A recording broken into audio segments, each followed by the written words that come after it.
हाय aspirants, आप सभी लोगों का स्वागत है रैंक सिक्योर आईएएस एकेडमी पे। मुझसे बहुत सारे एस्पिरेंट्स ने प्रश्न किया कि मैम इकोनॉमी के लिए श्री राम आईएएस के इकोनॉमी की बुकलेट को करें या रमेश सिंह की जो स्टैंडर्ड बुक है हमें उसे प्रेफर करना चाहिए। आज के इस वीडियो सेशन में हम इसी चीज को डिस्कस करेंगे कि दोनों में से कौन सा सोर्स अच्छा है, बेटर है, क्योंकि सोर्स जो है वो लिमिटेड होने चाहिए। तो आज के वीडियो सेशन में इसी को ही हम डिस्कस करने वाले हैं। उससे पहले आप लोगों के लिए एक छोटी सी जानकारी, अगर अनअकैडमी प्लस को सब्सक्राइब करना चाहते हैं then do subscribe using referral code rank 10। इस रेफरल कोड को यूज करके आप लोगों को 10% का डिस्काउंट मिलेगा। साथ ही में आप लोगों को आरती मैम की पर्सनल गाइडेंस के अंदर अपनी तैयारी को करने का मौका मिलेगा। आप लोगों को अनअकैडमी प्लस से कौन कौन से बेनिफिट होंगे, अगर आप 2 साल का कोर्स लेते हैं तो बहुत ही कॉस्ट इफेक्टिव मैनर में आप अपनी तैयारी कर सकते हैं। फिर प्रॉब्लम ये रहती है कि मीडियम कौन सा लें, तो वहाँ पे हिंदी मीडियम इंग्लिश मीडियम दोनों के लिए ही कोर्सेज अवेलेबल है। वहाँ पे मॉक टेस्ट मिलेंगे आपको प्री के लिए भी और मेंस की आंसर राइटिंग प्रैक्टिस भी आप कर सकते हैं। अलग अलग डाउट क्लियरिंग सेशंस भी अनअकैडमी प्लस ने आप लोगों के लिए उपलब्ध कराए हैं। जो भी डाउट है किसी भी टॉपिक में, किसी भी सब्जेक्ट में, आप लोग डाउट क्लियरिंग सेशन के अंदर अपने एजुकेटर से पूछ सकते हैं। इंडिया के टॉप एजुकेटर से पढ़ने का आप लोगों को मौका मिलेगा। सीसैट भी इसी के अंदर इंक्लूड होगा और ऑप्शनल सब्जेक्ट की भी आप लोग यहीं पे तैयारी कर सकते हैं। तो घर बैठे प्री मेंस इंटरव्यू तीनों लेवल की आपके माध्यम में जिसमें आप सुटेबल हैं उस तरीके से तैयारी कर सकते हैं। अगर प्लस से रिगार्डिंग कोई भी डाउट है तो डिस्क्रिप्शन बॉक्स में कॉन्टैक्ट नंबर गिवन है, वहां पे कॉल करके आप लोग अपने डाउट्स को क्लियर कर सकते हैं। तो अपने आज के सेशन में हम लोग देखते हैं कि इकोनॉमी का श्री राम के नोट्स अच्छे हैं या रमेश सिंह की बुक अच्छी है, कौन सी पढ़नी चाहिए। देखिए, अगर बात इकोनॉमी की करें तो इकोनॉमी की तैयारी, इकोनॉमी की प्रिपरेशन दूसरे सब्जेक्ट से थोड़ी सी अलग होती है। इकोनॉमी के अंदर आप लोगों को किस चीज पे ध्यान देना होता है, economy is all about concepts. अगर आप लोगों के कंसेप्ट्स क्लियर है ना तो बुक चाहे कोई भी हो बहुत ज्यादा फर्क नहीं पड़ता। इकोनॉमी की तैयारी करने के लिए सबसे पहले आप लोगों के बेसिक्स क्लियर होने चाहिए और बेसिक्स के बाद आप लोग उन बेसिक्स को करंट अफेयर से रिलेट करें। साथ में इकोनॉमिक सर्वे और बजट एनालिसिस आप लोगों के लिए जरूरी है।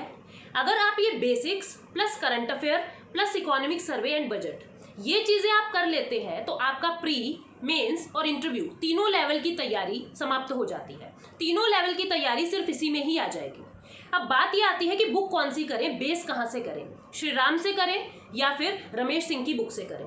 देखिए, मेरा पर्सनल एक्सपीरियंस ये कहता है कि इकोनॉमी की बुक कोई भी हो, जितने भी ऑथर हैं वो बेसिक से कंसेप्ट को उठाते हैं, लेकिन जब हम किसी पर्टिकुलर इंस्टीट्यूट के नोट्स की बात करते हैं तो उन नोट्स के अंदर न केवल एक बुक समराइज होती है बल्कि बहुत सारी बुक्स का मिश्रण उस नोट्स के अंदर डाल दिया जाता है। जो भी उनका कंटेंट डेवलपर होता है वो अलग अलग सोर्स से डेफिनेशंस उठाता है, टर्मिनोलॉजीज उठाता है, जो आपको केवल किसी एक बुक में नहीं मिल सकती। तो मेरा पर्सनल एक्सपीरियंस ये बताता है कि अगर हम श्री राम आईएएस के नोट्स को करेंगे तो वहाँ पे आपके लिए संजीव वर्मा की टर्मिनोलॉजीज भी उपलब्ध है। वहाँ पे आप लोगों की उमा कपिला की भी कुछ टर्मिनोलॉजीज कंप्राइज है। वहाँ पे आप लोगों की रमेश सिंह की बुक भी अपने आप ही वहाँ पे कवर हो जाती है।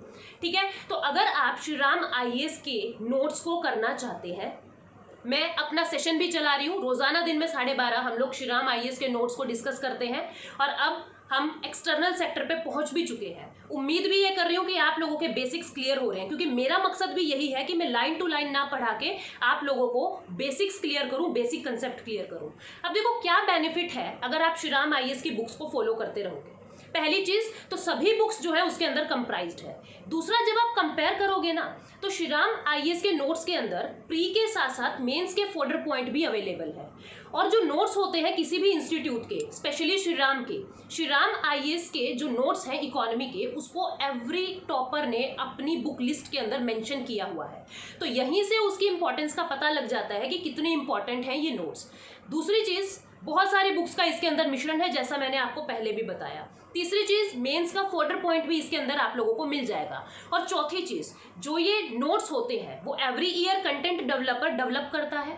तो कंपेयर जब आप किसी स्टैंडर्ड बुक से करेंगे तो स्टैंडर्ड बुक के अंदर उतने ज्यादा रिसेंट चेंजेस नहीं बुक के अंदर इंक्लूड होते जितने किसी नोट्स के अंदर, जितने भी करंट के अंदर चेंजेस आए हैं इकोनॉमी के अंदर वो उसके अंदर इंक्लूड होते हैं। तो मेरा मानना ये है कि आप चाहे कोई भी बुक कर लें, अगर आप कंसेप्ट्स को क्लियर करते चले जाएंगे ना तो कोई फर्क नहीं पड़ता।